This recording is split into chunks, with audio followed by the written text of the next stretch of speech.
Alors, après avoir partagé sur le sujet le repos, nous avons besoin d'un Shabbat. Je veux partager sur le sujet le repos, nous avons besoin de vacances. Et je prie, Seigneur, que tu guides cet enseignement comme tous les autres au nom de Jésus. Amen. Le repos, nous avons besoin de vacances. Je disais dernièrement un frère qui écrivait que lorsqu'on s'adonne au plaisir, c'est parce qu'on n'a plus de sens à la vie et on cherche à combler ce vide-là avec des plaisirs. Et ça peut être vrai dans une certaine mesure. Ceci étant dit,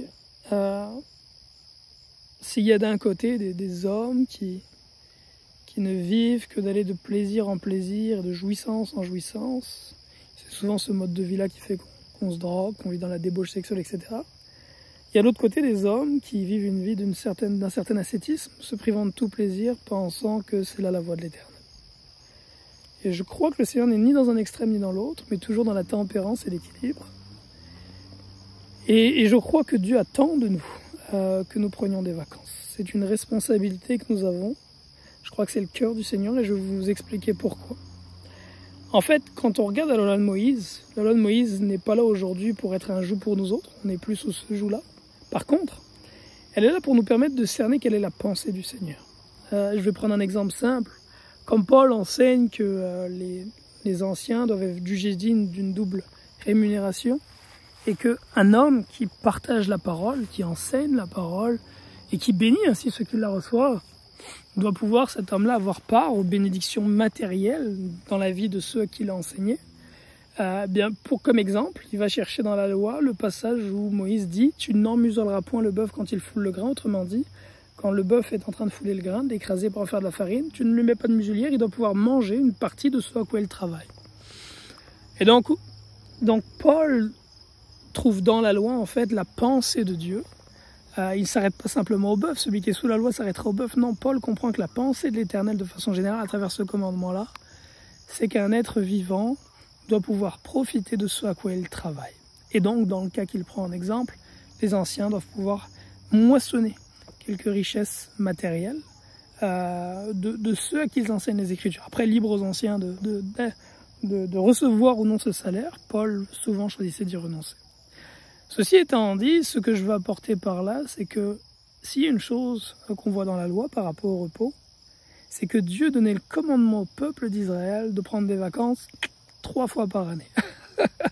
au moins 3 fois par année. Dans l'Écriture, il est dit que tous les hommes devaient venir se présenter devant lui 3 fois par année. Fait que c'était pas simplement 3 moments par année qui étaient des temps de vacances, mais c'était aussi des temps de voyage. Donc pas juste des vacances, des voyages. 3 fois par année, les hommes d'Israël devaient voyager de là où ils se trouvaient jusqu'à Jérusalem. Ces 3 périodes de souvenirs étaient la période de Pâques, qui est une semaine à Pâques, qui était une semaine de vacances.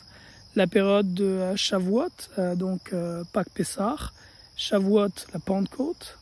Et il y avait aussi la période de Sukkot, la fête des tabernacles, dans le fond.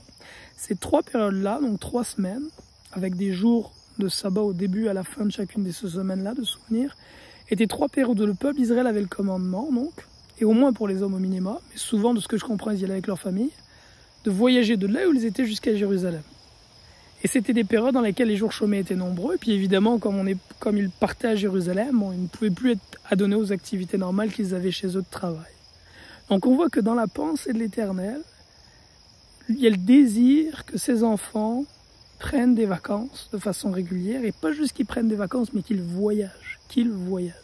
Alors, pourquoi voyager? On pourrait essayer de méditer là-dessus et puis de rentrer. Je pense qu'il y a beaucoup de choses par rapport au voyage qui sont fortes. Au niveau des vacances, le repos, évidemment, le repos. Il y a beaucoup d'autres dimensions encore qui sont importantes là-dedans. Le resserrement des liens familiaux. Dernièrement, il y a quelques mois, j'étais en Floride, au mois de mai. On a passé 1 mois là-bas avec mon épouse et mes enfants. Et au tout début de ce mois passé là-bas, je me suis réuni avec une sœur et des frères pour prier. Je l'ai rencontré pour la première fois. Il y a un frère qui a fait une prière qui m'a beaucoup marqué. Alors que je leur avais partagé que j'arrivais là pour passer des vacances avec mon épouse et mes enfants. Et il a prié, il a dit « Seigneur, accorde aux enfants de mon frère, dont il parlait de moi, dans ce temps de vacances qu'ils vont avoir, de pouvoir vraiment apprendre à connaître leur père. » En tant que papa, il prie à Dieu, il dit « En tant que père, on est souvent occupé au travail, à l'extérieur du domicile. on a peu l'occasion d'apprendre à connaître nos enfants profondément et de donner à l'occasion de nos enfants de nous connaître aussi profondément. Mais alors qu'il est en vacances, donne à ses enfants d'apprendre à le connaître, vraiment qu'ils puissent connaître le cœur de leur père. Et j'étais comme, waouh, à quel point est-ce que c'est vrai? Et c'est quelque chose que j'expérimente beaucoup dans les vacances, c'est justement l'opportunité de pouvoir fusionner davantage avec mes enfants, de les amener faire du surf, du bodyboard, de les amener faire toutes sortes d'activités dans le fond, qui sont réjouissantes, du ski, qui sont réjouissantes aussi bien pour eux que pour moi. Il y a aussi des vacances qui sont nécessaires de couple pour passer du temps avec son épouse et justement pouvoir parler au cœur de sa femme, pouvoir se rapprocher. Mais tout ceci pour dire qu'on trouve vraiment dans la sagesse de Dieu, quand on lit les Écritures, cette pensée-là et ce cœur de Dieu le Père pour ses enfants qui consiste à ce que nous prenions des vacances et à ce que nous voyageons.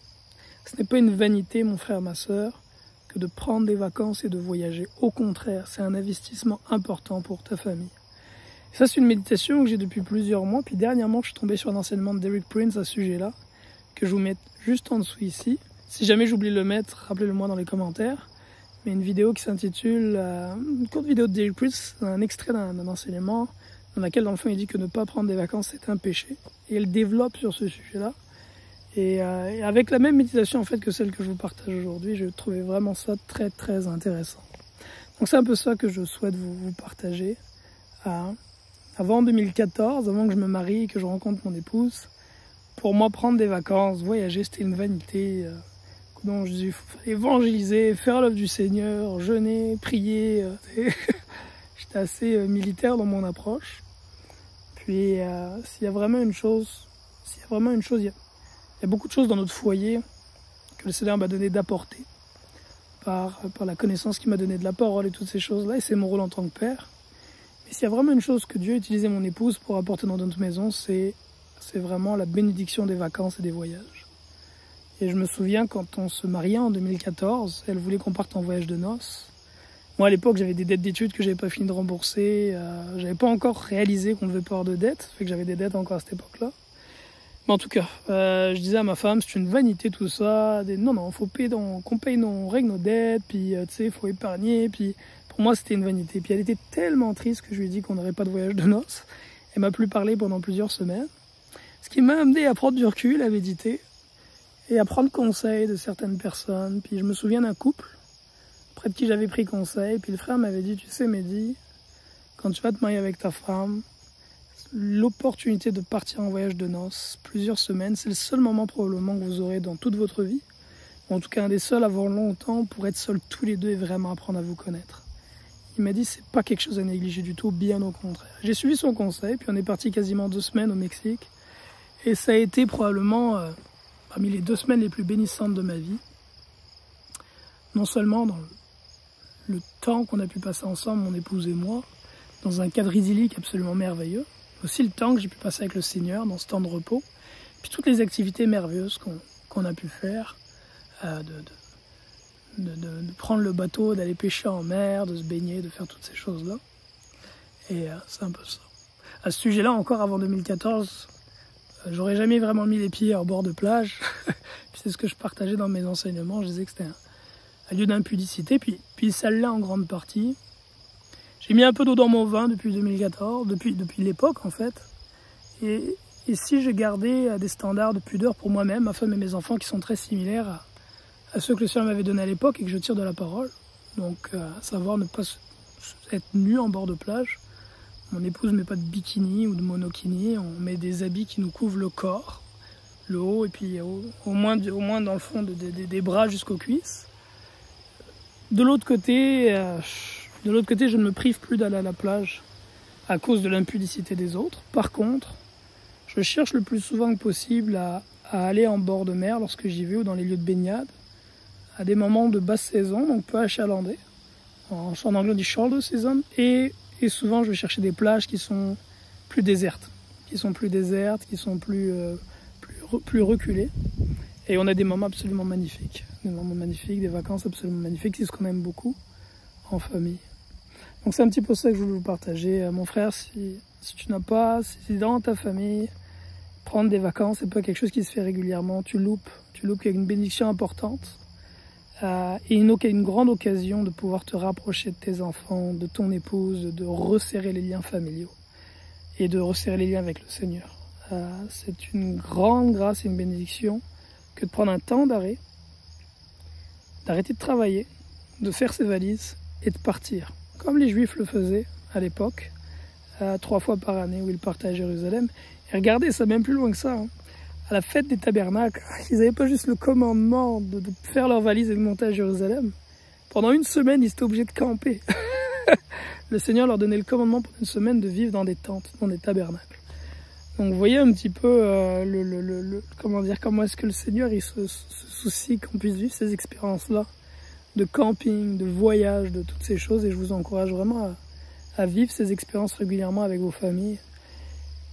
Et pour finir là-dessus, si on sait donner à nos femmes et à nos enfants une vie dans laquelle il y a des moments de jouissance, des bons repas, des belles vacances, des activités, le fun, aller faire du surf ensemble, aller faire du ski ensemble, peu importe. Si on sait leur donner ces choses-là qui ne sont pas des péchés et qui réjouissent le cœur, je ne pense pas qu'en grandissant, ils auront quelque désir que ce soit de se tourner vers le monde. Par contre, c'est la façon dont nous vivons notre foi avec nos femmes et nos enfants. C'est un ascétisme dans lequel il y a simplement la prière et les jeûnes et l'église et la parole, qui sont toutes des choses importantes, sont le fondement de notre vie, mais qu'il n'y a pas la jouissance de jouir, non pas du péché, mais de jouir de ce monde merveilleux que Dieu a créé pour nous. S'il n'y a pas ça, la vie ne vaut pas d'être vécue, et l'Ecclésiaste en parle. Et il est très probable qu'en grandissant, nos enfants se tournent vers le monde, cherchant une joie, un bonheur qu'ils n'ont pas pu expérimenter dans la foi en Jésus-Christ. Donc offrons à nos épouses, à nos enfants une vie abondante. C'est le désir de Dieu pour nous. Et quelquefois les finances peuvent manquer. Mais sache une chose, si tu désires quelque chose pour glorifier le Seigneur, et la dimension dans laquelle je te présente les vacances là, le repos et les vacances, c'est dans la dimension de glorifier Dieu. Si tu désires une chose pour glorifier Dieu et pour l'avancement du royaume de Dieu dans ta famille, tu peux être convaincu qu'en demandant à Dieu le Père, il pourvoira ce qui est nécessaire et tu pourras y aller. Alors peut-être faudra faire usage de foi. La première fois que je suis parti en vacances avec mon épouse, j'ai réservé l'hôtel, j'avais pas d'argent pour payer l'hôtel, j'avais juste de 10% pour mettre la bise de faux. J'avais de quoi payer un billet, c'est mes parents qui vont faire le billet. Puis le veille du départ, on a eu l'argent pour pouvoir, les gens nous ont donné de l'argent à notre mariage, on a pu payer nos restaurants là-bas. Après ça, j'ai reçu, pendant qu'on était à l'hôtel là-bas, j'ai reçu une très grosse paye qui m'a permis de payer l'hôtel. Fait que j'ai booké par la foi, en disant que ça allait glorifier le Seigneur, puis Dieu a pourvu tout ce qui était nécessaire pour que je puisse payer tout ce qu'il y avait à payer lorsqu'on était dans ce voyage de noces. Et après, par la suite, les autres voyages qu'on a eu depuis, Dieu nous a bénis. Et j'ai eu moins d'exercices de foi à faire pour ces vacances depuis. Donc voilà, c'est un peu ça que je voulais partager. Je vous encourage vraiment à prendre le temps de vous reposer en famille. Et puis écoutez, ça va si loin, le désir de Dieu pour qu'on prenne du repos et des vacances. Il disait au peuple d'Israël, et je ne suis pas encore arrivé là, mais que le Seigneur me donne cette foi d'arriver là. Aux 7 ans. 7 ans, il leur ordonnait une année sabbatique, une année pendant laquelle ils ne travaillaient pas le sol. Une année de repos, 7 ans, de repos pour la terre et de repos pour l'homme. Hein, on a vu dans une vidéo précédente qu'il y a ce parallèle entre le cœur des hommes et la terre. Et j'y pense aujourd'hui, je me disais, waouh, une année sabbatique. Ça prend de la foi, une année sans travailler. Tu attends après l'Éternel. Une année pour jouir de la création qu'il a donnée, une année pour se reposer, pour se rapprocher de sa femme, de ses enfants, pour le servir. Une année sabbatique. Que le Seigneur nous bénisse abondamment, Jésus-Christ. Bye bye.